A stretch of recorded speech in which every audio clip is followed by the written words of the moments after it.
Hết cả dao, ăn chay hay ăn mặn? Hỏi: tôi muốn ăn chay, có công đức chăng? Đáp: các loại có vảy, có mai, có lông mao, lông vũ, thể chất tuy khác với người, nhưng sự hiểu biết và sự đau khổ đâu có khác với người. Bởi đời trước nghĩ sai nên đời này hình hài có khác.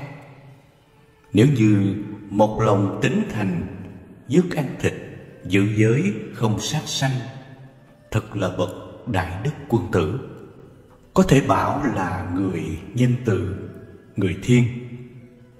Nếu quả ông ăn chay, giữ giới suốt đời không sờn lòng, chẳng những thêm nhiều phúc và thọ, mà còn gieo được chánh nhân giác ngộ. Khá thương cho người đời không trí huệ, tham đắm vì ngon, mặc tình dồn chứa, ra tay sát hại, tạo tác muôn ngàn. Chỉ ngon qua 3 tấc lưỡi, một ngày kia thay đầu đổi mặt, lần lượt nuốt ăn. Lúc ấy đau khổ hối hận cũng không người giúp cho. Hỏi: người đời đều cho bò, heo, dê, gà, vịt, ngỗng, các loài chim, loài cá là trời sanh ra để làm đồ ăn cho con người. Nếu không giết để ăn, dùng chúng để làm gì? Đáp: người đời ăn thịt, buông lung tâm lý mộ giết để thích khẩu, khoái bụng.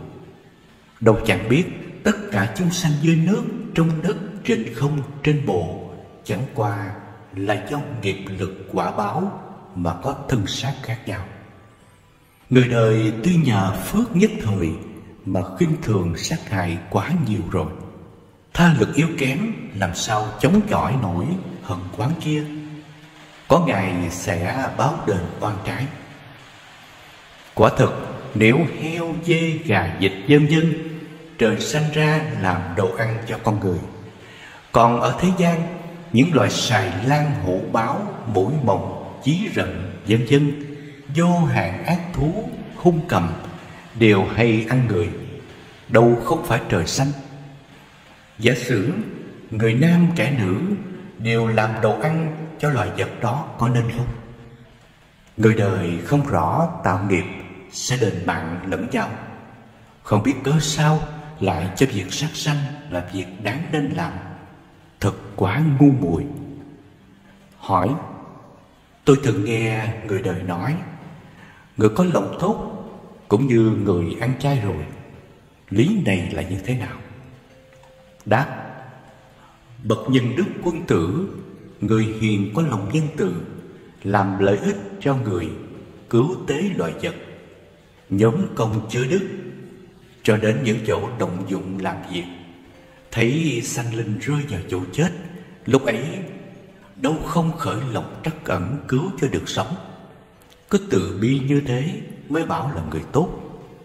Vô cớ giết nó cho vào miệng ta, hoặc cầm dao bén mổ bụng, hoặc nắm dao nhọn đâm vào tim, lóc da, đánh dậy, cắt cổ, bổ vỏ, hoặc nấu, hoặc kho, hoặc bỏ vào nồi hầm, hay bỏ vào lò nướng, trăm cách tạo tác làm cho ngon miệng, khoái bụng. Lòng thương xót hoàn toàn không. Như vậy lòng tốt ở chỗ nào mà lại nói lời mê như thế? Tội lỗi kia làm sao có thể sám hối?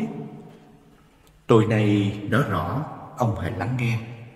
Quả như ông một đời giữ giới không sát sanh, ăn chay suốt đời chẳng chán, dù tâm ông chẳng tốt, phải đọa vào loại khác, nhưng cũng không rơi vào tay người giết hoặc trong vạc sôi lò lửa.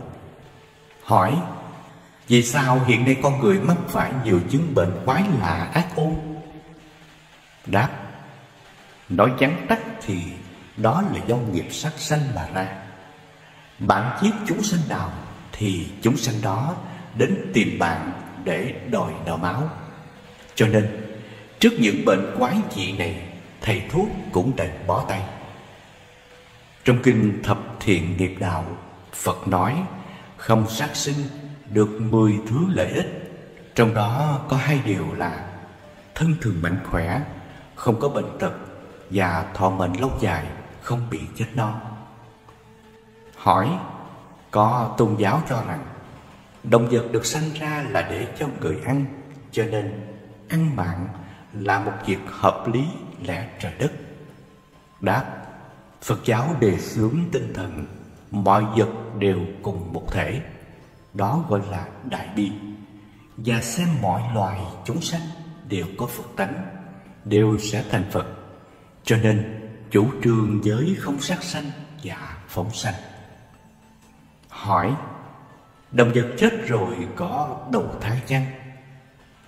Đáp: chúng cũng đầu thai tương tự như loài người vậy. Thí dụ như có người kiếp này là người Trung Hoa, kiếp sau là người Mỹ, kiếp sau nữa lại là người Nhật, thì động vật cũng thế, cũng di dân y như vậy. Động vật cũng có tánh linh, và tánh linh của chúng cũng có thể luân chuyển, song tùy nơi nghiệp lực, hành vi và tư tưởng mà có sai biệt. Hỏi: trong nhà tôi có rất nhiều gián kiến. Đạo Phật dạy không nên sát sanh, vậy tôi phải giải quyết như thế nào? Đáp: gián kiến thường hay thích chất ngọt và lui tới nơi ẩm ướt. Vì thế trước hết phải giữ bếp núc thật sạch sẽ và khô ráo. Nếu thấy có chúng xuất hiện, nên dùng tâm từ bi mà đối xử, không nên đập đánh chà sát hay dùng thuốc độc mà giết chúng. Có người dùng mật ong hay chất đường rủ chúng ra ngoài mà ăn, sinh sống. Hỏi: vì sao người Phật tử phải ăn chay? Đáp: người đời bị ngũ dục làm mê mờ, chỉ vì muốn ăn ngon nên sát sanh để nuôi dưỡng thân mạng. Họ không biết rằng ăn thịt chúng sanh tức là ăn thịt của chính mình. Bởi ăn 1 cân thịt, bạn nhất định phải trả 16 lượng. Đây là việc bạn không thể trốn tránh được. Do đó, cả một đời người đời cứ phải trả nợ, đòi nợ, đời đời kiếp kiếp, không thể thoát khỏi luân hồi. Huống chi, những miếng thịt họ ăn có khi là thịt của chúng sanh mà xưa kia đã từng là cha mẹ của họ. Làm sao tâm mình lại có thể bất nhẫn đến như vậy? Hỏi: tôi thích ăn chay, nhưng kẹt một nỗi là vẫn còn thích và quyến luyến mùi vị thịt. Vậy tôi phải làm sao? Đáp: một nguyên tắc áp dụng để thay đổi những thói quen sâu dày là phải chuyển hóa từ từ để tránh phản ứng của cơ thể. Bạn hãy áp dụng những thói quen tốt mới với sự chăm sóc cẩn thận. Chẳng bao lâu thói quen mới sẽ lớn mạnh và đẩy lui thói quen cũ. Cũng chính vì vậy, chúng tôi yêu cầu ăn chay đều đặn 1 ngày trong 1 tuần, cho đến khi bạn quen sẽ tăng lên. Nếu mọi nỗ lực không làm bạn thay đổi được tập quán ăn thịt, chúng tôi đề nghị bạn nên đi tham quan lò sát sinh, hy vọng nó sẽ giúp bạn. Hỏi: chúng tôi được biết có một số vị sư ăn trường chay từ khi còn tu ở Việt Nam, nay qua đây lại bị bệnh tiểu đường, và cũng có một số vị khác bị bệnh tim mạch. Như vậy là sao? Sao nói ăn chay chữa được bệnh?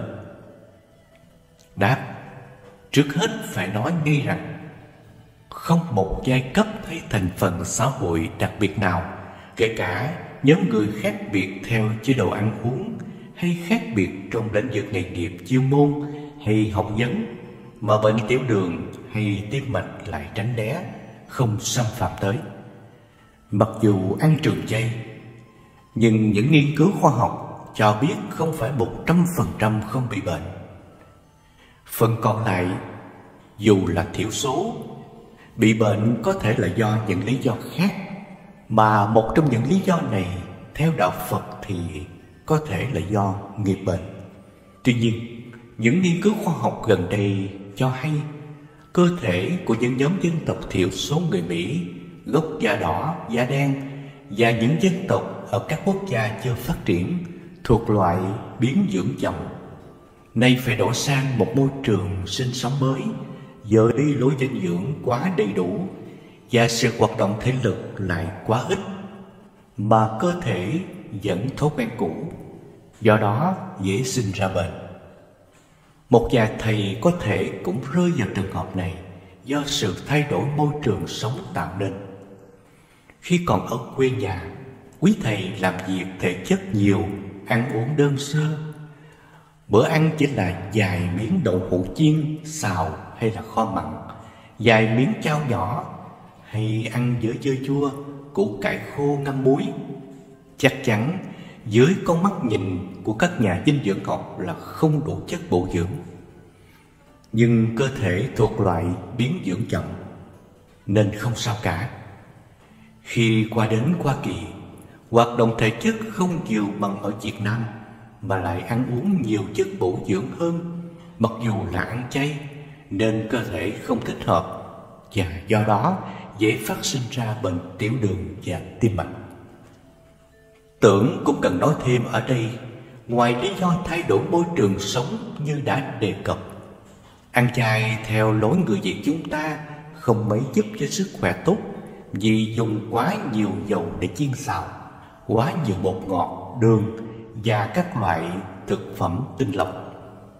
Mặc dù dầu thảo mộc không có chất cholesterol, nhưng có lượng cao chất béo không bảo hòa, và khi chiên nhiều lần có độ nóng lâu, dầu không bảo hòa sẽ trở thành loại dầu có đặc tính giống như bảo hòa mà người ta gọi là trans fatty acid, chất béo bảo hòa, và trans fatty acid là những chất béo không tốt, làm gia tăng chất cholesterol xấu và đồng thời làm giảm cholesterol tốt trong máu, do đó gia tăng mức nguy hiểm về tim mạch, và đồng thời cũng làm cho chất insulin giảm hiệu năng hộ tống chất đường vào trong các tế bào. Vì những lý lẽ trình bày trên, tốt nhất là giảm tối đa các chất béo, không nên chiên đậu hũ, nên luộc hay nấu canh hoặc nướng, vừa giản dị là vừa bổ, hoặc lâu lâu đổi bữa bằng đậu chiên, và chỉ nên dùng lại dầu cũ một lần rồi đổi đi, đừng tiếc, vì nó sẽ làm hại sức khỏe vốn quý của kiếp người. Nên dùng loại dầu canola có bách phân chất béo bảo hòa thấp nhất 4% trong tất cả các loại dầu thảo mộc hiện nay có bán trên thị trường. Nếu dùng dầu để trộn salad thì nên dùng dầu ô liu hay dùng dầu basil oil, vừa thơm lại vừa tốt cho sức khỏe. Hỏi: tôi có người bạn trẻ mới chuyển sang ăn chay được một thời gian, nhưng rồi anh ta cứ cảm thấy mình trở nên tự hào cho là mình đạo đức cao thượng hơn người khác. Nhìn ai ăn thịt cá thì có vẻ khinh và cho là người tàn nhẫn. Do những tư tưởng ấy, anh ta luôn bị dằn vặt và cuối cùng quay lại ăn thịt và thấy tâm hồn thanh thản hẳn lại. Nếu đạo Phật là đạo dễ tu tâm mà chay tâm lại không an lạc bằng ăn thịt, thì có cần phải tiếp tục ăn chay không? Đáp: cái luận điệu phải làm giống người khác để khỏi có cảm giác tự cao tự đại khinh người khác là một luận điệu ngụy biện đạo đức giả, che giấu cái ngã vi tế để tiếp tục làm điều sai mà không cần sửa. Nói như vậy thì trên đời này có biết bao nhiêu điều không nên làm, nhưng vì có người làm nên ta phải làm như họ để tránh được cảm giác khinh họ, để tâm được an ổn chăng? Đức Phật là Đại Y Dương, Ngài có nhiều thuốc để trị mọi loại bệnh. Trường hợp anh bạn này là do nghiệp chướng sâu dày, nay muốn chuyển nghiệp nhưng bị cái ngã nó lôi lại, để rồi cứ tiếp tục trong dòng nghiệp lực luân hồi không thoát ra được. Anh này cần sám hối hàng ngày câu này. Xưa này đã tạo bao ác nghiệp, đều từ vô thủy tham sân si, bởi thân miệng ý phát sinh ra. Hết thảy tôi nay xin sám hối. Bệnh thèm ăn ngon là do thói tham ăn từ vô thủy. Nếu này anh ta đừng nhìn sang người khác để mà tự hào rằng mình ăn chay, mà chỉ nên nhìn vào chính mình, thấy riêng trong cái kiếp này mình đã chỉ thèm ăn ngon, làm chết biết bao sinh mạng. Tự sám hối, như thế bệnh ngã chấp sẽ giảm, nghiệp sẽ chuyển dần, ăn chay sẽ dễ dàng hơn. Đồng thời hàng ngày nên theo các pháp phương tiện mà tùy ý tu hành, không làm điều ác, làm nhiều điều lành, giữ tâm ý thanh tịnh. Thanh tịnh bằng cách nào thì nên tìm đến chư vị tu sĩ xin chỉ dẫn, hoặc theo thiền tông, niệm Phật, mật tông, trì chú vân vân. Dần dần nghiệp sẽ chuyển và sẽ thấy. Tội từ tâm khởi, đem tâm sáng. Tâm được tịnh rồi, tội liền tiêu. Tội tiêu, tâm tịnh, thấy đều không. Ấy mới thật là chân sám hối. Không phải đem đại chuối đến chùa rồi kỳ kèo với Phật mà sám hối được. Phật không ăn hối lộ. Bất kể ngồi đâu, nếu không còn bị nghiệp thân khẩu ý lôi cuốn, là tâm đang tịnh, là đang sám hối tội cũ, ngăn ngừa tội mới. Hỏi: tôi thấy một số món ăn chay trong các tiệm ăn, và đôi khi cả một vài chùa có hình thức các con vật tên gọi giống y như các món mặn, thí dụ như cá chiên, cá hấp, thịt quay, bánh hỏi, tôm xào, chua ngọt vân vân. Nếu tâm còn thèm ăn các món mặn thì ăn quách đồ thật còn hơn là giả dối như vậy. Đạo Phật nói trực tâm là đạo tràng cơ mà. Đáp: đây là một câu hỏi có nội dung phức tạp, có thể chia ra là 4 phần. Thứ nhất, món ăn chay giả thịt cá bán tại các chùa. Thứ hai, món ăn chay giả thịt cá bán tại các tiệm. Thứ ba, ăn chay vì lý do sức khỏe. Và thứ tư, người ăn chay chỉ vì có lòng thương súc sinh, không liên quan đến tu tâm theo Phật giáo. Món ăn giả thịt cá tại các chùa. Đức Phật dạy rằng tất cả chúng sinh đều có Phật tánh. Ta là Phật đã thành, chúng sinh là Phật sẽ thành. Chữ chúng sinh ở đây là chỉ tất cả mọi loài động vật có cảm giác, chứ không chỉ riêng loài người. Cửa chùa là nơi truyền bá đạo Phật. Tu sĩ ở chùa là trưởng tử Như Lai, đem chánh pháp dạy chư Phật tử. Một trong những lời dạy quan trọng, cốt tủy của Đức Phật là phải dùng tâm bình đẳng để đối xử với mọi loài, cả người lẫn vật. Vậy thì chúng ta không nên tạo thói quen xấu là thản nhiên nhìn hình ảnh con cá, con tôm nằm cong queo giữa đĩa nước sốt, hoặc cầm muỗng đũa cắt con cua, con gà dù chỉ là gà giả. Ngoài ra, chư vị Đạo đã thọ Bồ Tát giới thì đừng quên là khác với thanh văn, chỉ ràng buộc trong một kiếp người và chỉ phạm khi có hành động. Giới Bồ Tát là tâm giới, chỉ khi khởi tâm phạm, chưa hành động là phạm giới rồi. Vậy thì chư vị cư sĩ Bồ Tát giới chỉ cần nghĩ là ăn con tôm rang muối này ngon quá, dù là tôm giả, tâm của quý vị khởi niệm muốn ăn là phạm giới rồi. Món ăn giả thịt cá tại các nhà hàng. Về các nhà hàng dùng tên giả để gọi các món ăn chay thì chúng ta nên cảm thông rằng họ làm thương mại, họ cần có những phương pháp lôi cuốn khách hàng. Là những người đã quen ăn thịt cá, nay chuyển sang ăn chay. Nếu món nào cũng chỉ dùng tên vật liệu để gọi thì chỉ còn là nấm xào rau, đậu ôm, rau luộc, rau kho vân vân. Rất ít món, khó lôi cuốn khách hàng. Dù sao thực khách khi ăn một món giả cứ nghĩ đến một con thật đã thoát chết. Dù sao thực khách khi ăn một món giả cứ nghĩ đến một con thật đã thoát chết, thì lòng từ bi cũng đang tăng trưởng rồi đó. Ăn chay vì lý do sức khỏe. Nhóm người này tránh ăn thịt động vật vì thấy rằng thịt động vật mang lại đến nhiều chất độc và bệnh tật. Đối với họ, lý do ăn chay hoàn toàn dị kỷ. Nếu một mai khoa học tìm ra rằng ăn dãy rồng, gân cọp sẽ khỏe mạnh sống lâu, thì họ lại hì hục đi săn rồng săn cọp.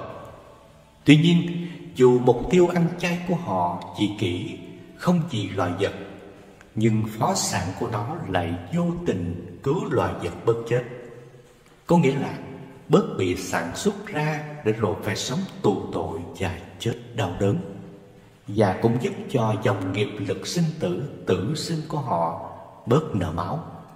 Cho nên đối với nhóm người này, món ăn giả nếu có làm cho họ cảm thấy hấp dẫn, thích ăn, bớt thèm thịt, thì vẫn có ích lợi cho cả phía người và vật. Ăn chay vì lòng thương loài vật. Nhóm này thuộc đủ mọi thành phần tôn giáo và không tôn giáo.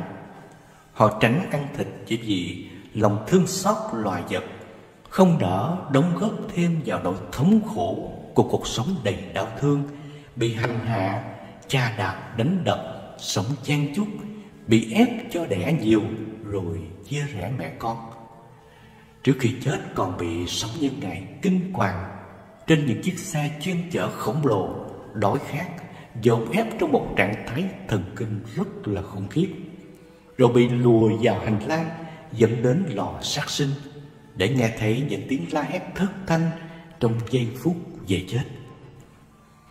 Do được thấy tận mắt hay coi phim hoặc xem sách báo, tâm những người này đã chuyển. Họ cảm thấy ăn thịt là kéo dài những nỗi thống khổ cho loài vật, cũng là những sinh vật có đầy đủ tình cảm, xúc động vân vân như con người. Nhóm người này ăn chay dễ dàng và còn cổ động cho mọi người ăn chay để tỏa rộng lòng nhân từ ra khắp nơi. Điển hình, nhóm này là những hội viên hội gọi tắt là PETA. Tiếng Anh gọi là People for the Ethical Treatment of Animals. Đối với họ, khi nhìn tôm, thịt, cá giả trên bàn, thì họ cũng cảm thông với những người đang từ từ chuyển hướng sang ăn chay, và mừng rằng một con tôm, con cá, con gà giả trên bàn ăn đã là cứu một con tôm, con cá, con gà thật khỏi chết. Cho nên nhóm người này rất ủng hộ những tiệm ăn chay và hoan nghênh những con tôm, cá giả, gà giả trên bàn ăn. Họ quan niệm rằng nếu như tật xấu ăn thịt cá đã bám sâu trong óc con người, thì những món chay giả mặn đã cứu những con vật thật. Sau đây là ý kiến của đạo hữu Minh Tịnh ở Portland, Oregon về tâm nguyện ăn chay trường. Ăn uống là một ham muốn trong 5 thứ ham muốn mà đạo Phật luôn luôn nhắc nhở các Phật tử, dù là hàng xuất gia hay tại gia, cần phải tu sửa hàng ngày để phá phiền não tham sân si.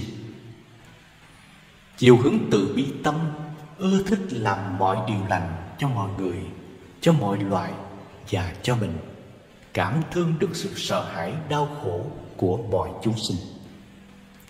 Chỉ có duyên lành hay thường gọi là có phước mà việc ăn chay dễ dàng, không bị quá ràng buộc vào mùi vị ngon dở. Có lòng tin dũng mãnh vào Phật Pháp, thuyết nhân quả, gieo nhân nào thì chắc chắn ra quả nấy, vào y khoa học và kinh nghiệm của những người đã ăn chay trường. Các loài thịt đều độc hại, vì hiện nay kỹ nghệ chăn nuôi để dùng các loại chất hóa học làm cho phần nhiều các loại thịt bày bán trên thị trường bị nhiễm độc. Các loại thịt còn bị nhiễm độc do các độc tố tự tiết ra khi con vật sợ hãi, đau đớn và căm hận. Các loại ngũ cốc và củ, các loại rau quả đều có đầy đủ các chất bổ dưỡng, có khả năng phòng ngừa các bệnh về tim mạch và ung thư cùng nhiều thứ bệnh khác. Ngoài ra, ăn trường chay lâu trên 7 năm sẽ có sự thay đổi lớn lao về tâm thần, như giảm thiểu sự nóng nảy. Rượu và thịt có tác dụng làm gia tăng sự thèm muốn dục vọng. Không lấy cớ này hay cớ nọ để tự bào chữa cho thói quen từ nhỏ ăn thịt của mình, mà phải có một ý chí thực vững vàng.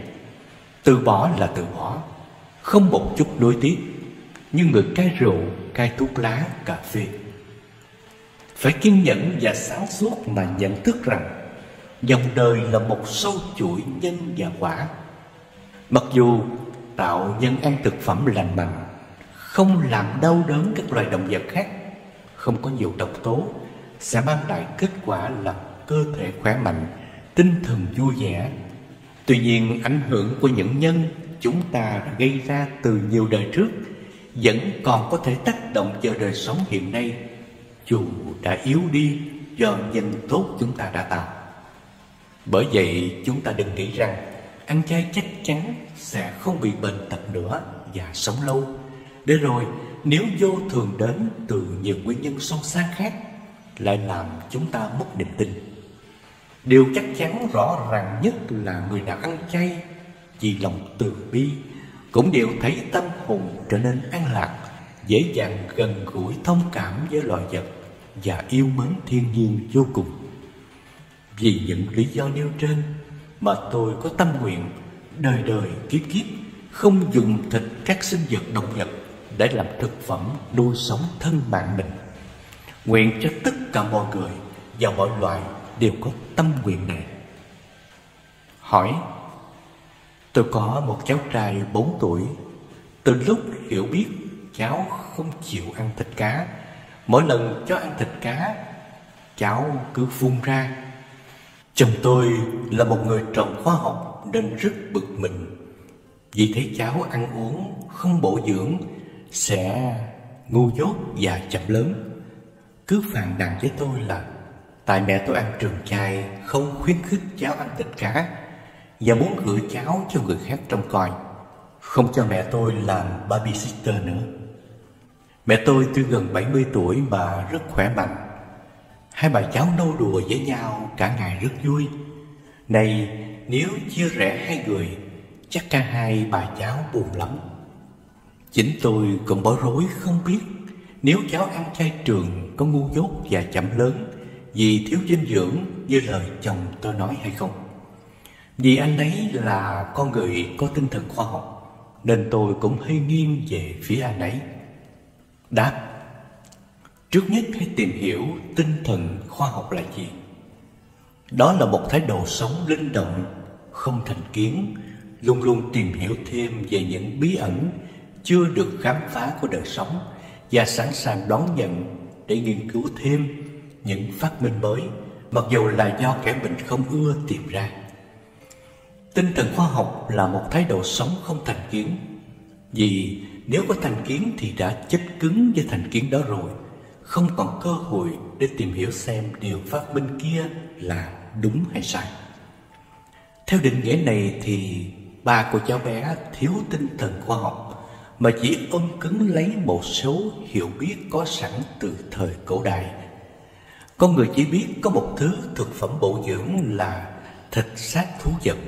Sau này do thói quen xấu lưu truyền, nhiều người vẫn tưởng rằng chỉ có ăn xác thú vật mới đủ chất bổ dưỡng.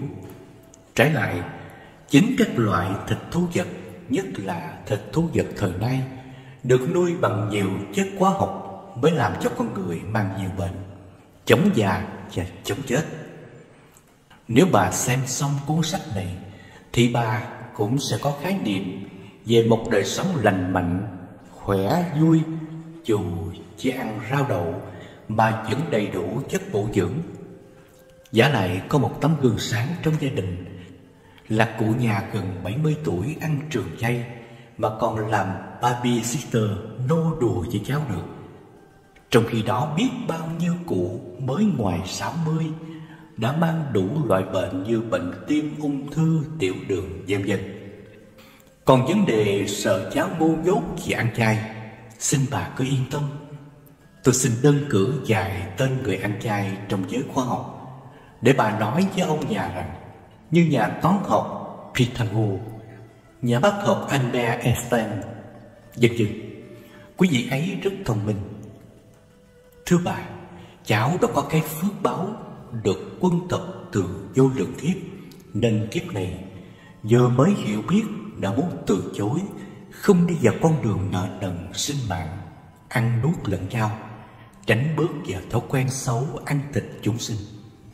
Xin bà nghĩ đến cái phước báo ấy của cháu, mà đừng làm cho kiếp này của cháu lại trở thành bất hạnh, bị ép phải ăn những thứ độc hại có thể làm cho cháu sớm nuôi mầm bệnh, chóng già, và làm cho dòng nghiệp của cháu đang trên đường chuyển hóa tốt đẹp lại trở thành xấu đi.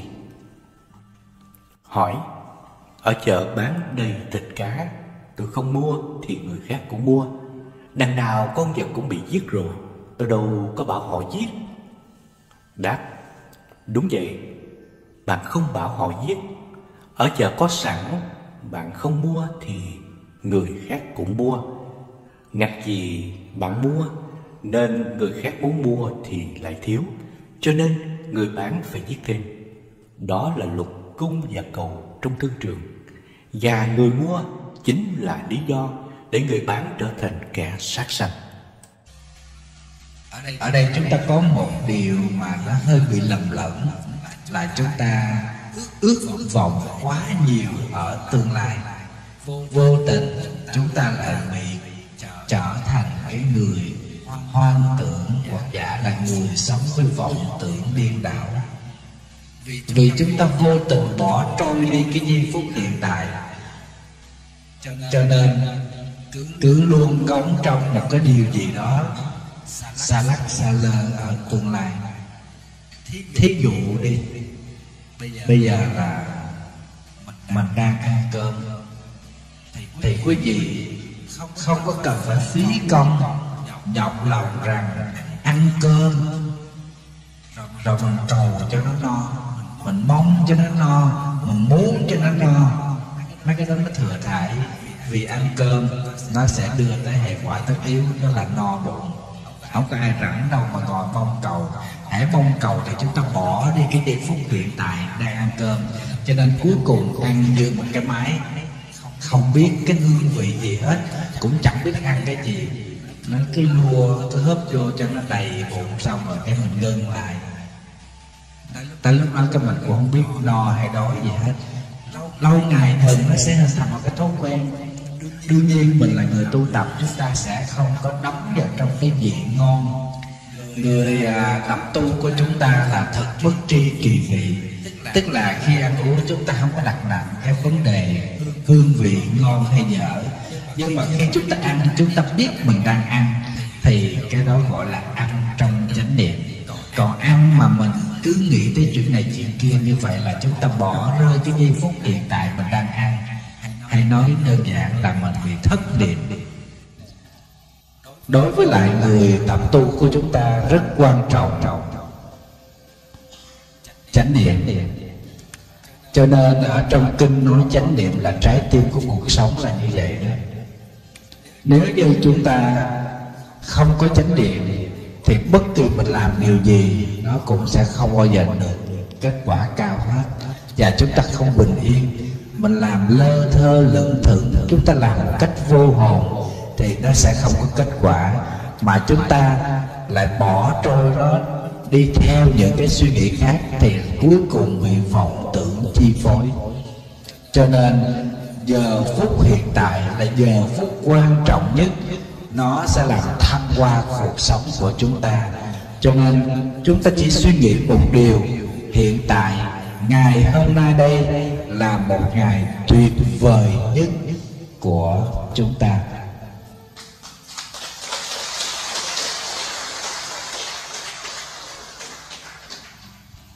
Chúng ta đừng có mà suy nghĩ là lỡ mai này Cái lỡ ma này là có để với ba chấm. Không biết lỡ ma này là cái gì. Có thể là hạnh phúc, nhưng cũng có thể là khổ đau. Mà toàn là cứ lỡ ma này rồi là chúng ta bỏ luôn cái hiện tại. Trong khi hiện tại nếu chúng ta gieo cái hạt nhân thánh thiện thì mai này nó sẽ là thánh thiện. Chắc chắn là như thế, không thể sai lệch ở đâu hết. Chúng ta gieo nhân nào thì gặt quả nấy. Cho nên mình không cần phải suy nghĩ nhiều. Hãy bữa nay anh niệm Phật thì ngày mai anh được sống với Phật. Hãy bữa nay anh niệm tiền thì ngày mai anh sống với... Chưa chắc. Nghe nói bữa nay niệm tiền cái ngày mai sống với tiền, trả lời gọn hơn. Tiền thì gì? Tiền thì nó bạc. Bữa nay niệm tiền thì ngày mai nó bạc mình. Thưa quý vị, chúng ta có một cái thắc mắc mà không có ai giải đáp được cho mình hết. Tức là khi chúng ta gặp cái chuyện gì đó chúng ta cảm thấy không có hài lòng hay là chúng ta khổ, thì chúng ta đưa ra một cái thắc mắc là cả đời mình cũng hiền lành, cũng không có làm gì ác, mà tại sao mày khổ dữ vậy nè mèn ơi, phải không? Những cái thắc mắc này mình giải đáp được không? Không giải đáp được trong hiện tại, mà chỉ giải đáp bằng nhân quả ba đời. Tức là chúng ta có thể gieo những cái nhân ác nào đó, bất thiện nào đó ở trong quá khứ vô lượng kiếp, mà cái quả tới bây giờ nó mới trổ. Nhân quả tới ba đời mà có thứ nhân quả đồng thời. Có thứ nhân quả nó theo cái tiến trình thời gian 5 tháng, 3 tháng. Thí dụ như mình trồng một cái cây ngắn ngày như là bắp, cà rồi thì 2-3 tháng chúng ta thu hoạch. Đó, chúng ta trồng sầu riêng măng cụt thì phải 20-30 năm, nhưng mà trồng một con người thì phải mấy chục năm. Đâu có thể mà chúng ta mới ăn chay mà chúng ta đòi mình thành Phật liền được. Rồi mình mới có hiền lành được có đời này mà cái mình đòi người ta tốt với mình từ đầu tới cuối, còn mình sỉ vả mắng giết người ta, sao mà mình nói mình an lạc cho được. Quý vị biết có một cái cô Phật tử đó, cô tới chùa hôm rằm đó, cô tới cô thăm mà thầy không có biết. Mà quý vị biết ngày rằm bữa rồi đó là ở chùa này có làm lễ xuất gia, làm lễ thế phát cho hai chú, rồi xong rồi cũng là cái ngày cúng rằm, rồi cũng bận rộn lu bu. Vậy mà có một Phật tử cổ chờ cho gặp bằng được thầy. Cổ nói con gặp thầy để con hỏi thầy một câu thôi, tại sao con khổ dữ gì nè? Thầy nó hỏi thầy thì biết hỏi ai. Cổ nói thầy đi giảng nhiều, thầy học về giáo lý thì thầy phải trả lời cho con có tại sao con khổ. Thầy nói làm sao thầy biết được, nhưng mà hỏi thầy á, con đi tới đây con hỏi tại sao thầy khổ thì thầy biết thầy trả lời. Còn đời sống của con mà thầy đâu có biết con khổ gì cái gì đó. Con nói con khổ lắm thầy, chồng của con á kỳ cục lắm cho nên làm con buồn phiền, con khổ hoài. Rồi hỏi chồng con làm sao, nói chồng con á ảnh ở với con có con rồi mà anh tối ngày cứ đòi về với vợ lớn hoài. Mô Phật á, trời ơi, bà ghen ngược với bà vợ lớn thì bà thấy trời thần đất lỡ dễ sợ. Thầy cũng chờ nghe coi thầy nghĩ đây cũng là một cánh cò đơn côi hay là khổ sở kiểu gì đây, té ra bà đi giật chồng người ta, rồi bà cái ghen ngược lại với bà vợ lớn nữa. Thầy nói cái này là bất khả tư nghị, không khổ mới lạ. Tại vì mình đi gieo một cái nhân đau khổ, mình phải biết người đó là người đã có chủ rồi. Cái người đàn ông đó đã có gia đình rồi, tức là họ đã là người không còn tự do nữa, mà mình chọn yêu họ là mình bị thiệt thòi, chắc chắn là thiệt thòi thôi. Bữa nay họ thương mình là tại vì mình trẻ hơn, mình đẹp hơn vợ của họ, mà mốt có người khác trẻ hơn, đẹp hơn, dễ thương hơn thì mình cũng lên đường, phải không mấy chị?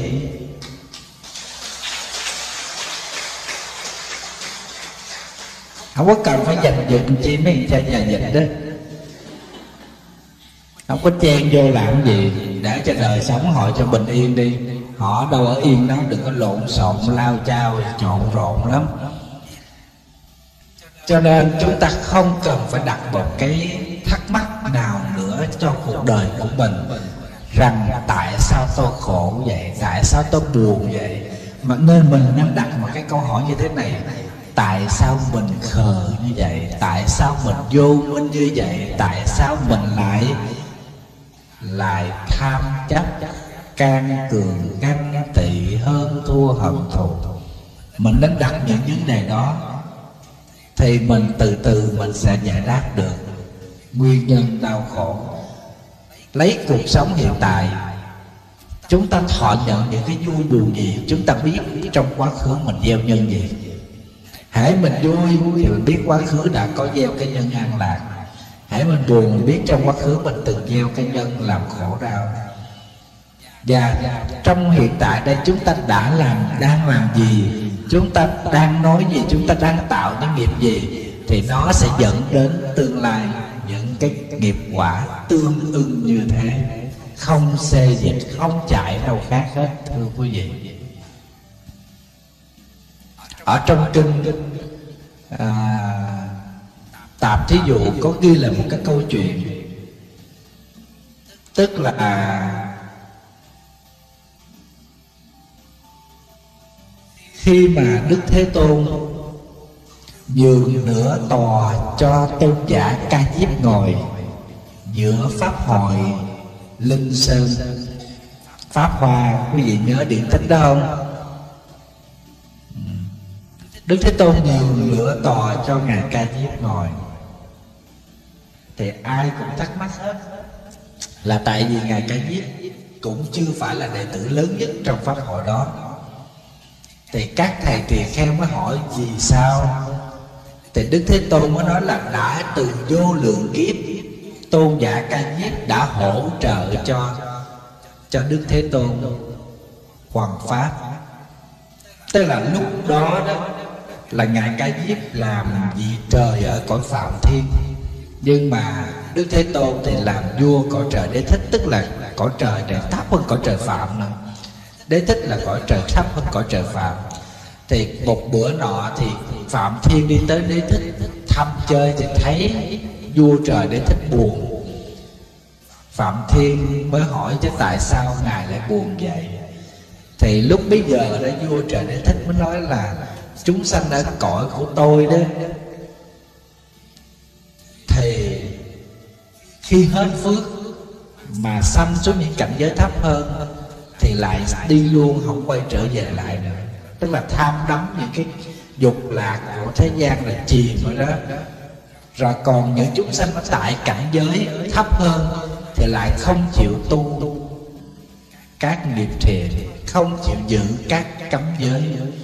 Cho nên là chúng sanh ở cảnh giới của tôi càng ngày càng suy giảm đi, càng ngày càng mỏng đi. Nghĩ như vậy mà tôi buồn. Thì lúc bấy giờ đó vua cõi trời Phạm mới nói bây giờ tôi với ngài phải tìm một cái phương tiện nào đó để giáo hóa chúng sanh.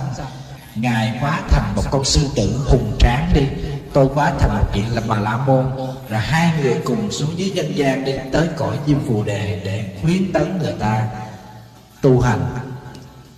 Thì nghe bài như thế thì vua Đế Thích mới nghe, liền biến thành một con sư tử hiện ngay trong một cái cổng thành. Ngay trong cái thành đó là dân chúng tụ tập đông và rống lên rất là sợ.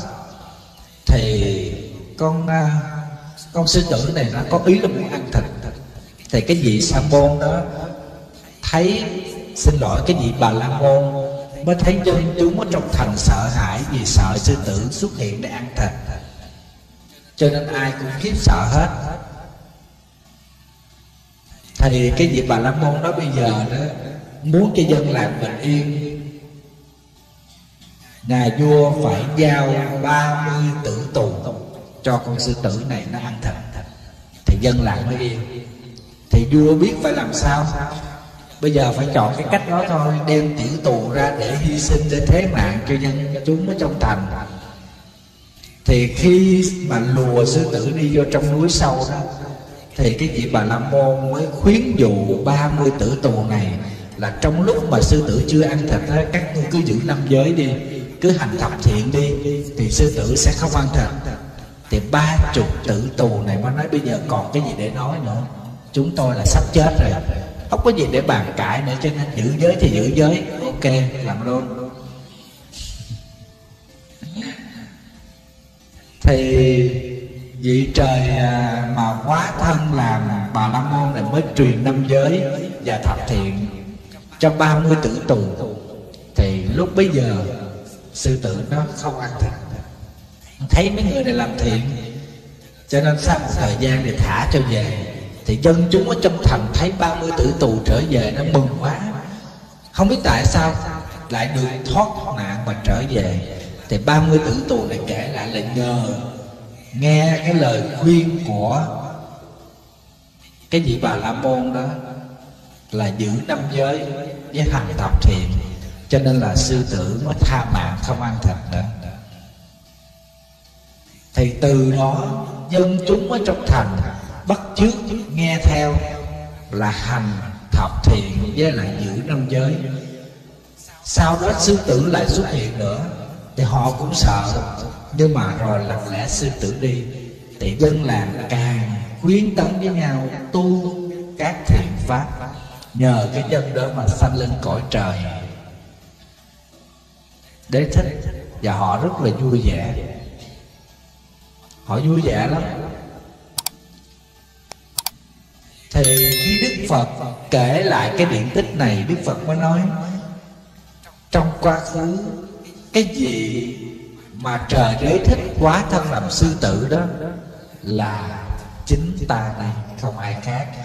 Còn trời Phạm Thiên hóa thân làm Bà La Môn để giúp ta hóa độ chúng sanh chính là tiền thân của trưởng lão Ca Diếp. Ta nhớ tới cái ơn của trưởng lão Ca Diếp đã từng giúp ta để quằn hóa độ khắp chúng sanh ở trong các cõi, cho nên hôm nay ta nhường nửa tòa cho Ca Diếp ngồi. Thì quý vị thấy nhân nào quả nấy thôi. Ngài Ca Diếp làm việc thiện cho nên được cái quả thiện. Trong tu tập cũng thế thôi. Tất cả chúng ta ở đây ít nhất quý vị cũng biết niệm Nam Mô A Di Đà Phật. Quý vị biết ăn một bữa cơm chay, quý vị biết thắp được một cây nhang ở trước Đức Phật quỳ đảnh lễ Tam Bảo, quý vị biết chắp tay xá một vị thầy, quý vị biết nhân quả nó sẽ đưa đến tương ứng. Còn quý vị mà đi vô phá chùa phá miễu, đi vô chọc ghẹo mấy thầy thì quý vị biết cái cảnh giới nó như thế nào. Ở chùa của thầy đó cũng có mấy vị Phật tử thầy từ chối thẳng không cho tới chùa, tới chùa phá, chọc ghẹo mấy thầy, chọc ghẹo mấy chú, làm những cái chuyện rất là bậy bạ. Xin lỗi, nếu là thế gian người ta sẽ cho rằng đó là hạng người mất nết, tức là ở thế gian người ta còn không xài, đừng nói chi đạo đức, mà đi tới chùa làm tầm bậy tầm bạ. Thì quý vị biết cái nhân như thế thì đưa tới cái quả như thế nào. Khuyến tấn người ta tu hành, phước báo vô lượng. Đằng này làm mê hoặc người ta bỏ thiện nghiệp, đi theo ái dục của thế gian, tội đó đọa địa ngục không có đường ra, rất là nặng nề. Cho nên chúng ta phải cảm ơn ngày hôm nay là ngày tuyệt vời nhất trong cuộc đời. Cứ tu tập, cứ làm thiện, ngày này chính là ngày để chúng ta thăng hoa cho sự an lạc của mình ở tương lai. Chúng ta không phải suy nghĩ nhiều, chúng ta không phải tính toán nhiều, chúng ta đã biết rồi. Nếu mà phải để thành bác sĩ, chúng ta phải bỏ ra học 12 năm là học sinh, rồi thêm 7 năm đại học. Chắc chắn là như vậy. Thì trong khi chúng ta học, chúng ta nỗ lực, chúng ta học thì nó sẽ đưa tới kết quả tốt thôi, chứ không có cần phải suy nghĩ nhiều hết. Đó là suy nghĩ thứ nhất của chúng ta về cuộc sống này. Điều suy nghĩ thứ hai là bới móc lỗi của người khác.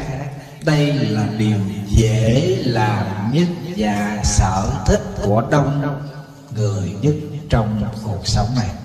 Phải không quý vị? Chính xác là như vậy đó. Quý vị mà muốn biết cái sở đoản của ai đó, tức là muốn biết những cái xấu của người đó, thì mình đi tìm một cái người nào mà nó không ưa cái con nhỏ này. Mình hỏi là trời, nó nói từ A tới Z, không hỏi nó cũng nói. Bới móc lỗi của người khác, đây là cái chuyện rất dễ làm. Tại sao? Tại sao quý vị? Có hai lý do.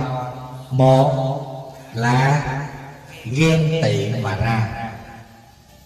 Mình cũng đẹp, nhưng mà tại vì nó xuất hiện cho nên mình xuống hạng hai đó, chứ không có nói là mình hạng nhất rồi, phải không quý vị? Không có mày là tao là hoa hậu rồi, tại vì có mày cho nên tao thành hoa hôi. Do tâm ganh tị mà ra. Và cái nguyên nhân thứ hai mà họ hay bới bóc lỗi của người khác là để tôn cái tôi của mình lên. Mình dìm người ta xuống, mình hạ người ta xuống để tự nâng mình lên. Cái đó như làm màn quá màn. Đây là một cái tâm niệm làm cản trở thánh trí trong mọi chúng ta. Sự tu tập của chúng ta sẽ không phát triển được. Quý vị khỏi nhìn ở đâu xa, cứ nhìn ngay những bạn đồng tu của mình ở trong một đạo tràng. Những người mà tu tập tốt, họ không bao giờ nói chuyện của ai, nhất là lỗi xấu của người khác. Quý vị đồng ý không? Thà thấy nhiều Phật tử tu hành cũng tốt, mà làm bà tám cũng giỏi.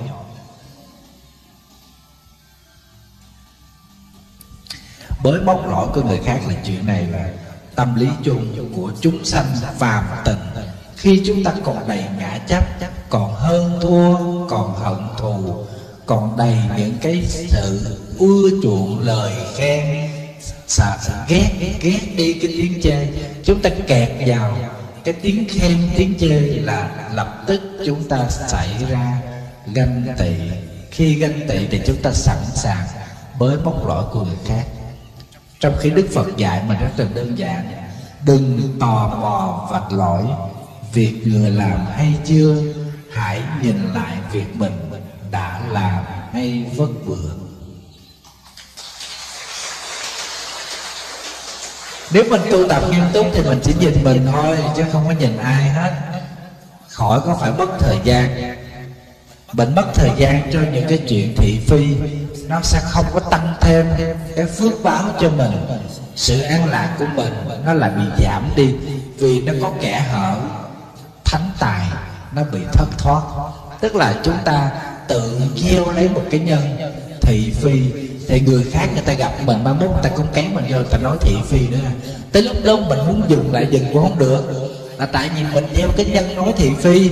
Thành ra người khác người ta biết mình thích nói thị phi, người ta cũng tới người ta kêu mà ra nói: bà tôi nói cho bà nghe cái chuyện này là tin nóng hỏi, tin sốt dẻo, tôi nói một mình bà nghe, bà không nói cho ai nghe không. Vậy mà tới chiều cả đạo tràng biết hết. Ngộ vậy đó. Theo quý vị thì cái xấu hổ nhất của con người là cái gì?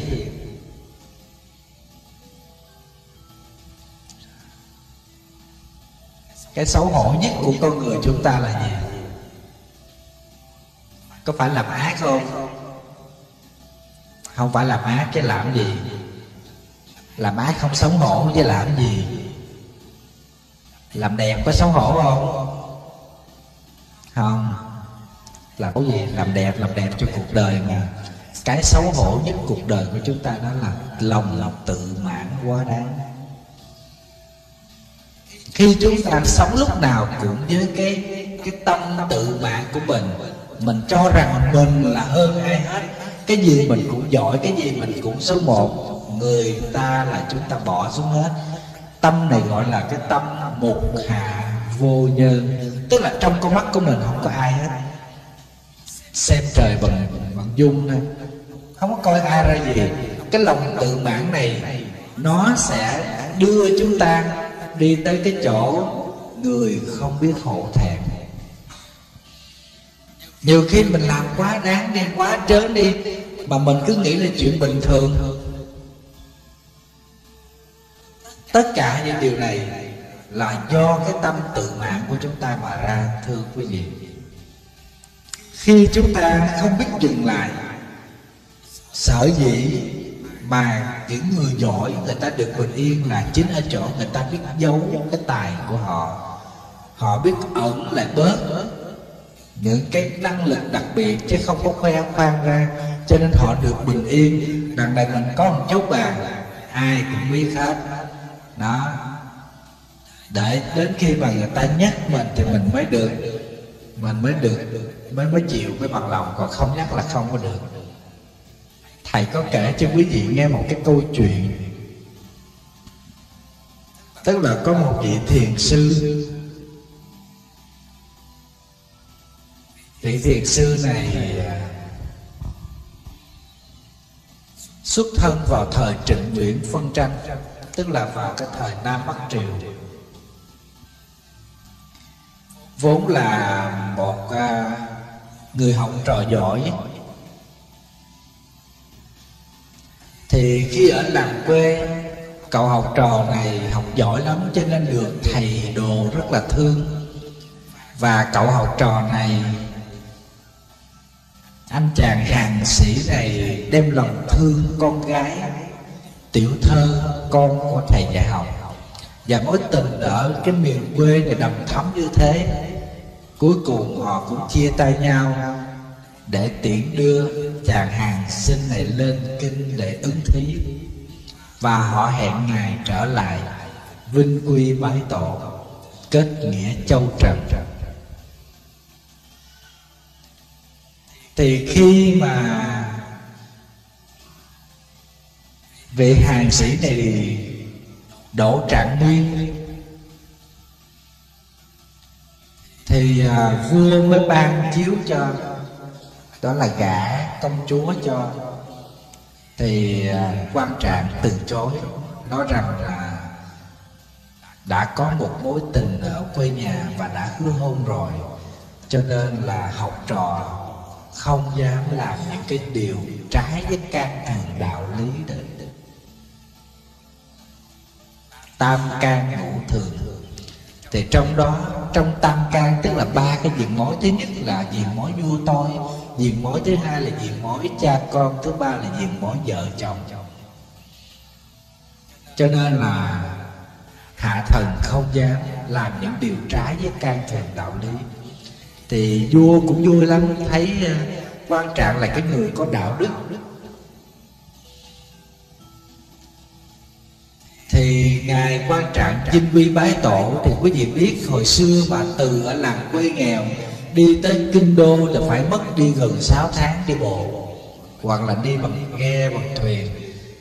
Rồi khi trở về cũng vậy 6 tháng.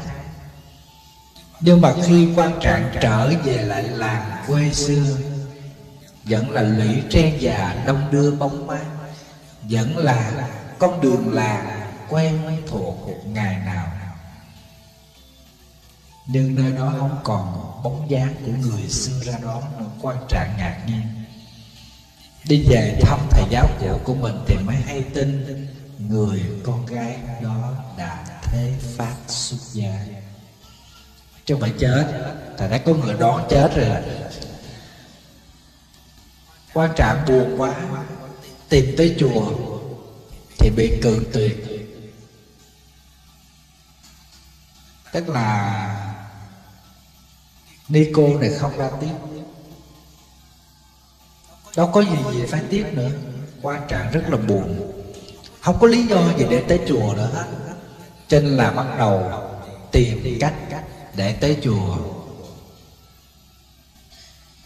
Nghĩ tới nghĩ lui, Quan Trạng nghĩ vậy thì có tìm hiểu giáo lý thôi, chứ có học Phật Pháp thôi, thì mới có cái cơ hội đi tới chùa để được gặp người xưa cho thỏa lòng non ước. Đúng là một kiếp chung tình. Không biết ở ngoài kia cổng chùa của thầy trụ trì này có ai đứng đó không biết.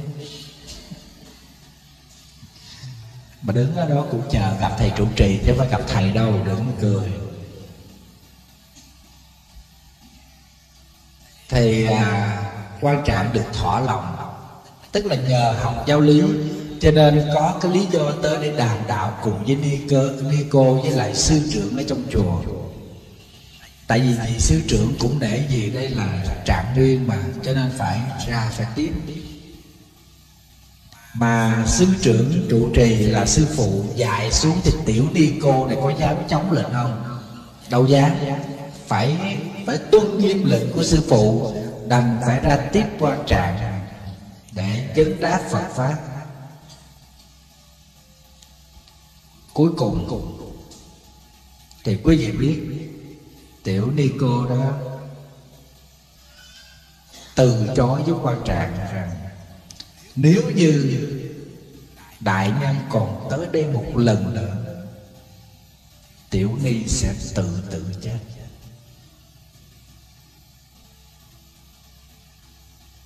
Nếu như Quan Trạng nặng lòng với lại tiểu ni, dành hết tình cảm, thì cứ xuất gia tu tập ra đi. Tiểu ni sẽ đời đời ghi nhớ tấm lòng này, chân tình này, và mong có ngày được đền đáp. Theo quý vị thì Quan Trạng có xuất gia đi tu không? Hay quá.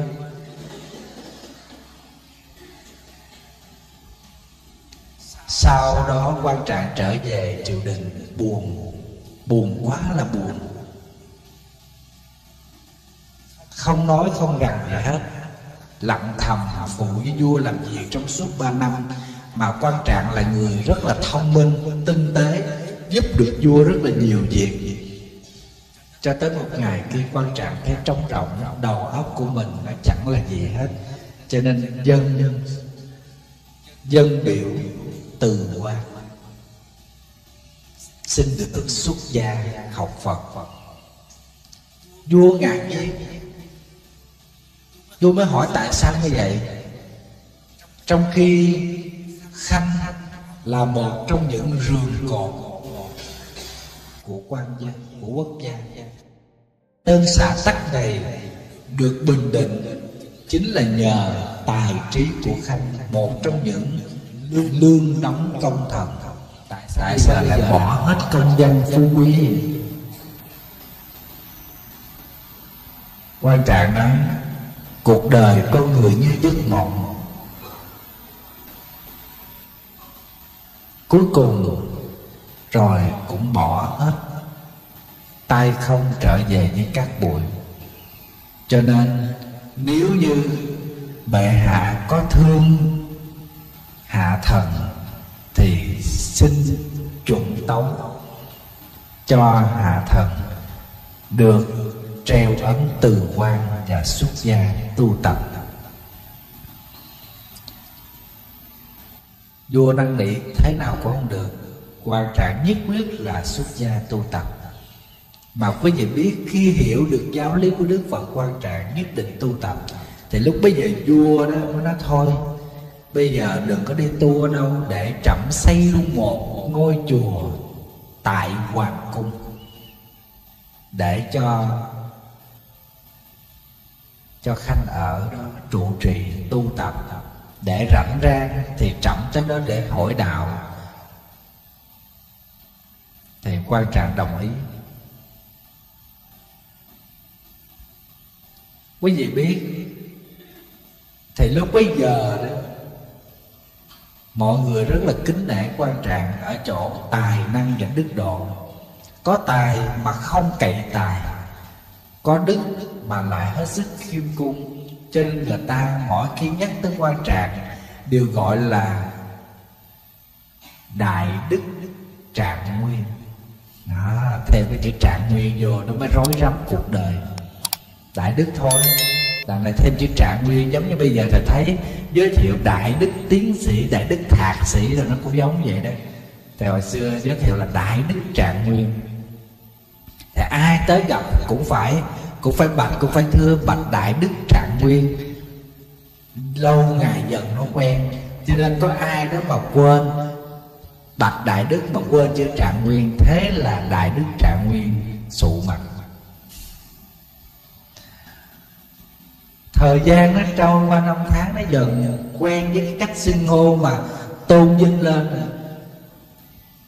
Cho nên đạo đức của Quan Trạng nó đã giảm, mà Quan Trạng không hay biết. Sự tu tập nó giảm thôi, biết được cung kính, được tôn sùng, biết nó quen rồi. Cho nên là ai đó mà chê hoặc là nói thiếu thôi là Quan Trạng buồn.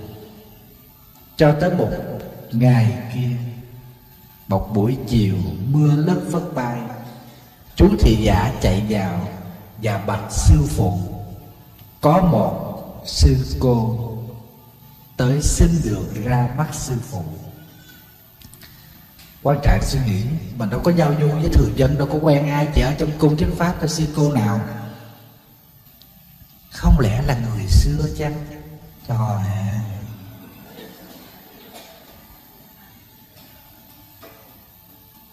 Thế là Quan Trạng trong lòng hồi hộp, cảm giác này bỗng dưng sống lại sau 18 năm xa cách. Ôi dồi ôi! Đúng như thật, người xưa xuất hiện. Và sư cô này tới để xin được đảnh lễ vị thiền sư này, Trạng Nguyên thiền sư, Đại Đức thiền sư. Thì cái vị thiền sư này bây giờ được gọi thiền sư rồi, cảm thấy hồi hộp lắm, tim đập mạnh hơn, bối rối, không biết bắt đầu từ đâu để mà hỏi. Chỉ có nhìn thôi mà không hỏi được gì, không dám hỏi, ngại. Thì sư cô này vào thẳng vấn đề là bạch thiền sư, con ở quê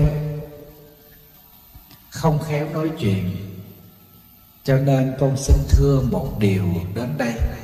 Chỉ có một việc xin được thưa với là hòa thượng, mong hòa thượng thương xót, hòa thượng thiền sư thương xót. Thì quý vị biết ngay cái lúc mà cái sư cô này thưa hỏi mà cũng quên cái chữ Trạng Nguyên đó, cái ông thiền sư này ông cũng cảm thấy hơi khó chịu. Mặc dù là tình cảm lắm nhưng mà cũng hơi khó chịu. Thì mới hỏi có chuyện gì, cô cứ nói. Thì cô này cô nói bây giờ đó bão lũ nó diễn ra liên tục hoành hành, dân chúng đói kém. Nếu như hòa thượng thương dân chúng, nghĩ đến tình xưa, có thể cho con xin được tượng Phật bằng vàng ở trong chánh điện của thiền sư, để con bán lấy tiền mua gạo chẩn bần cho dân nghèo. Quý vị biết vậy thiền sư này lớn tiếng liền, điên rồ.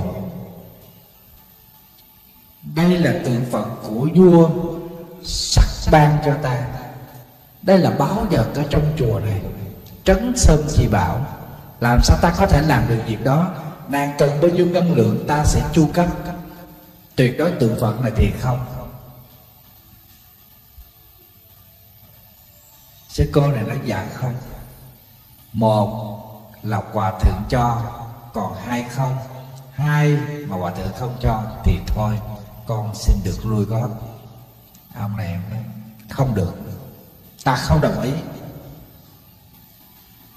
Thế là vị sư cô lặng lẽ cáo từ. Còn lại một mình vị thiền sư Trạng Nguyên ngồi chơi vơi. Cũng là ngôi chùa này giữa hoàng cung rộn ràng, kẻ vô người ra tấp nập, bẩm trình thưa vâng, bạch hòa thượng giảng sư thiền sư, bạch thiền sư Trạng Nguyên, giảng sư trì Trạng Nguyên, cái gì cũng dính Trạng Nguyên. Tự nhiên bây giờ ông ta ngồi, ông ta cảm thấy nó trống trải, ông ta cảm thấy mình như đang ở giữa một cái chỗ không có người. và thấy lòng của mình nó quặn thắt. Tại sao mình lại tu không ra gì mà mình bám vào trong cái hư danh đó? Tượng Phật này cũng là giả thôi. Mà quý vị biết có sự đối đáp giữa sư cô đối với lại cái vị thiền sư này, mà cuối cùng vị thiền sư là đuối lý, cãi không lại. Tại cãi với nhau giữa chỗ sắc tức thì không, không tức thì sắc, ngay chỗ tượng Phật. Thì lúc bấy giờ Ngài buồn, Ngài thấy mình hữu danh vô thực, quen bám vào những thứ hư danh, rồi tự mãn cho mình là người tài ba lỗi lạc. Hôm nay khi nói chuyện với lại một sư cô quê mùa, rõ ràng trình độ học Phật của mình cũng thua người ở quê, khả năng tu tập của mình cũng thua người ở quê, huống chi mình lại dướng kẹt nhiều ở trong danh lợi. Xấu hổ quá. Cả đêm thì giả mòn mỏi chờ sư phụ mình ngủ mà không thấy ngủ, đèn cứ trông ở trong thư phòng. Thị giả ngủ gục cho tới sáng, thức dậy công phu đem nước vào cho thầy mình rửa mặt, thì phát hiện thầy mình đã bỏ đi, chỉ để lại một lá thư từ giả hoàng thượng. Và từ đó không ai còn thấy thiền sư Trạng Nguyên đâu cả. Câu chuyện nó còn dài lắm. Thiền sư rời khỏi kinh đô, xuôi về đất phương Nam và phát nguyện ở đâu dân nghèo, thiền sư sẽ tự quyên góp đi làm thuê làm mướn, mua gạo nấu cháo nấu cơm cho ăn. Và cuối cùng dừng chân lại ở tại Rạch Giá để nấu cháo nấu cơm cho dân nghèo ăn, mà mỗi một lần nấu bằng một cái chảo to, dựng một am tranh nhỏ đơn sơ thôi, cho nên người ta kêu bằng hòa thượng nấu cháo, hòa thượng nấu cơm, chứ không ai biết tên. Không ai biết tên vị thầy này là ai. Thấy quê mùa cục mịch, chỉ nấu cháo chứ không nói không rằng, không tụng kinh, không bái sám, không làm gì hết, chỉ tọa thiền và nấu cháo, không thắc mắc điều gì hết. Cho nên người ta quen, người ta nhìn thấy một cái chòi tranh nằm ở một cái góc của một cái eo sông đó, rồi nấu cháo phát triển cho dân nghèo. Cho tới khi Nguyễn Phúc Ánh chạy loạn Tây Sơn, bị giặc Tây Sơn đuổi tới đó, và chính ông thầy nấu cháo này lấy cái chảo nấu cháo đó úp đẩy Nguyễn Ánh lại, cho nên Nguyễn Ánh mới thoát chết. Sau khi quân Tây Sơn đuổi tới đó rồi hỏi thăm thì ngài nói không thấy, tại vì uy tín của ngài rất là lớn. Dù không phải là một đại thiền sư thuyết pháp, chỉ nấu cháo cho dân làng ăn thôi mà ai ta cũng cung kính hết, cho nên quân Tây Sơn cũng để. Thì sau khi mà giặc chạy đi rồi thì vị hòa thượng này mới mở cái chảo lên kêu nhị công tử hãy đi mau. Thì lúc bấy giờ Nguyễn Phúc Ánh mới nhìn thẳng vào mặt vị thiền sư. Tại sao người này lại biết mình là nhị công tử? Chỉ có những người ở trong hoàng cung mới biết thôi. Lúc bấy giờ hai người chạm mắt nhau, và Nguyễn Phúc Ánh nhận ra đây là Trạng Nguyên đại đức ngày xưa, không thể để tiết lộ thân phận, rút gươm ra đâm thẳng vào hòa thượng một nhát gươm. Hòa thượng gục xuống, thiều thào nói: công tử hãy đi mau về hướng Tây, thuyền đã chuẩn bị sẵn, đến đó có người đưa ra đảo lánh nạn. Nói xong thiền sư gục xuống chết.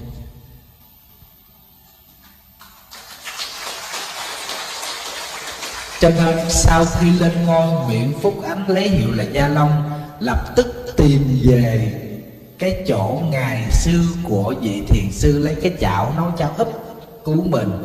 Sắc Tứ ban cho nơi đó xây dựng một ngôi chùa, chính là Sắc Tứ Tam Bảo Tự tại Rạch Giá. Quý vị có biết chùa đó không? Không biết.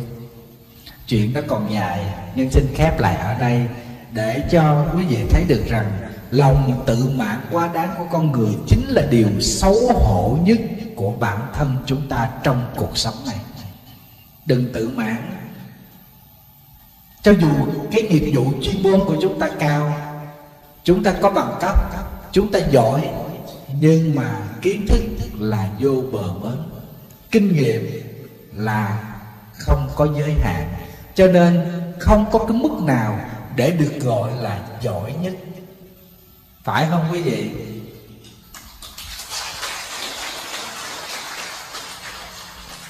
Có những điều chúng ta muốn làm nhưng chúng ta lại không dám làm.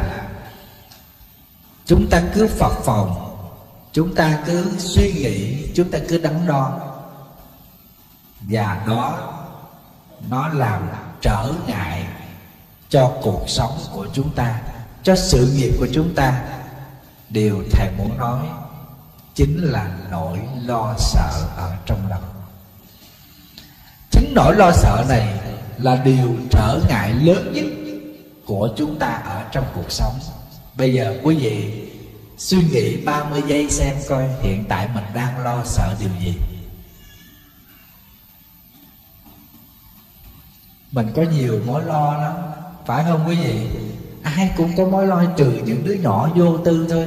Chứ bắt đầu khi chúng ta đã hiểu được vui buồn của cuộc đời, chúng ta đều có những lo toan hết. Có gia đình, lo kiểu có gia đình. Đổ vỡ, lo kiểu có đổ vỡ. Có con, lo kiểu có con. Con nhỏ leo, lo kiểu con nhỏ. Con lớn lo theo kiểu con lớn. Chồng mình già, xin lỗi, cũng còn lo. Thầy thấy có nhiều người thấy tội nghiệp lắm. Biết chồng mình là cái người không có đứng đắn, không đàng hoàng, vậy mà nghe dụ ngọt rồi cũng xuôi lòng, nhưng mà rồi bắt đầu lo tiếp.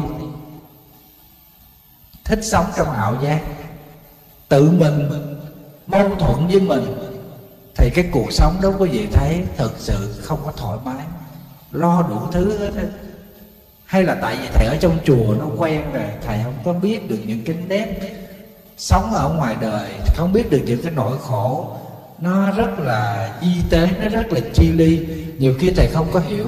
Mấy Phật tử cứ tới chùa nó trời khổ lắm thầy, cái gì cũng lo, có tiền cũng lo, không tiền cũng lo, đẹp cũng lo, xấu cũng lo. Thầy nói làm gì có tiền mà lo. Họ nói có tiền lo sợ nó mất tiền đó, cuối cùng phải giữ khư khư làm ăn được rồi bắt đầu lo sợ mai mốt làm không được, cho nên cuối cùng làm đó. Quý vị thấy con người ta đổ xô đi kiếm tiền thấy không?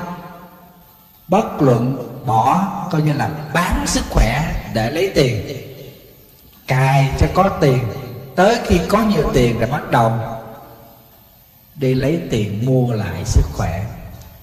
Quý vị thấy mâu thuẫn không? Khi có tình cảm lại phung phí tình cảm, làm eo làm sách, làm nũng làm nịu, nhõng nhẽo lên nhõng nhẽo xuống, làm bắt góp. Tới khi thấy được dấu hiệu người ấy sắp ra đi, lúc bây giờ bắt đầu mới hoang mang, ước gì anh ở đây giờ này.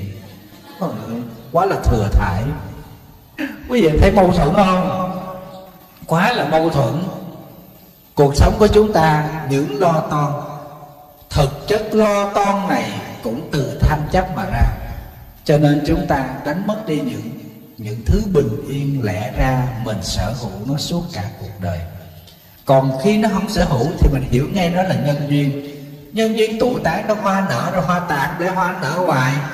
Chẳng lẽ mình đẹp hoài mình không già? Có ai mà trẻ mãi không già không?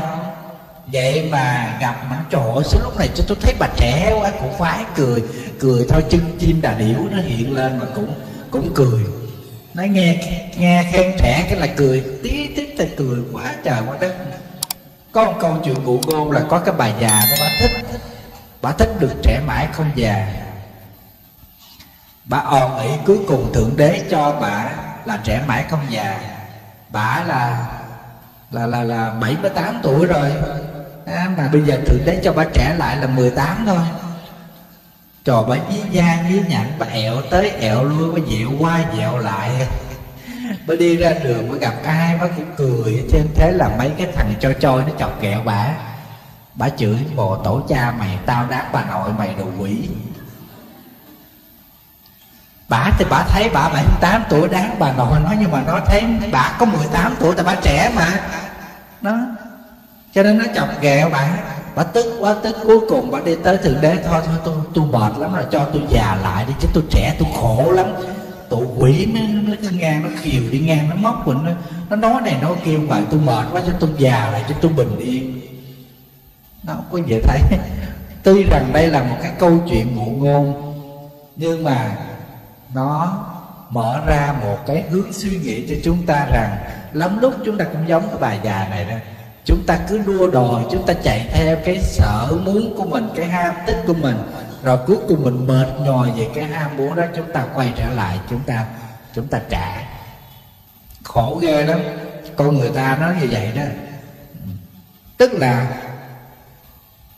tối ngày cứ quanh quẩn bên cái lo sợ, và chính cái lo sợ này nó cản trở cái cuộc sống của mình hướng tới đời sống thánh thiện. Chúng ta không thể nào chúng ta bình yên được. Quý vị thấy trời mưa có lo không? Lo chứ, nhất là có con có cái. Rồi đường xá bây giờ là chật hẹp, người thì đông, đi quẹt qua quẹt lại cũng không nhịn nhau. Là thấy chợ ngoài đường ghi lộn nhau rần rần, té ra không ai nhường ai, không ai nhịn ai hết á. Cứ lấn lên rồi cuối cùng kẹt cái đó. Ta thấy xe mà chạy leo lên trên lề, có nhiều cái tai nạn thảm khốc. Người đi bộ trên lề bị người dưới đường tông xe lên chết. Tưởng xe đụng ở dưới đường thì không sao, mà tự như xe dưới lề dưới đường nó chạy thẳng lên trên lề, tông người nó té chết. Tội nghiệp ghê vậy đó. Cái nghiệp mà tránh không có khỏi. Thầy nhớ năm đó là năm 87, thầy đi thi đại học ở Cần Thơ đó, thì nó có xảy ra một cái chuyện rất là ly kỳ. Thầy ở nhà của một cái người bạn thầy ở ngay chân cầu Đầu Xấu đó. Quý vị biết cầu Đầu Xấu ở Cần Thơ không? Thì sáng sớm đó, người ta rần vậy 4 giờ sáng người ta đi ra, người ta vớt xác cái ông đó với cái hầm cá nhồ ông chết. Tức là ở dưới quê người ta, xin lỗi, người ta đi vệ sinh sớm lắm, thì 4 giờ sáng đi, mà không biết sao có chiếc xe đò nó lủi xuống ngay cái cầu đè ông chết vậy đó. Tức là ông bị xe đụng, mà không đi ra ngoài đường mà vẫn bị xe đụng, mà đi ở trong cái chân nhà vệ sinh đó, cầu cái nhồ đó quý vị biết, mà xe đè xuống chết. Cái đó cũng là tai nạn giao thông. Quý vị thấy hy hữu không?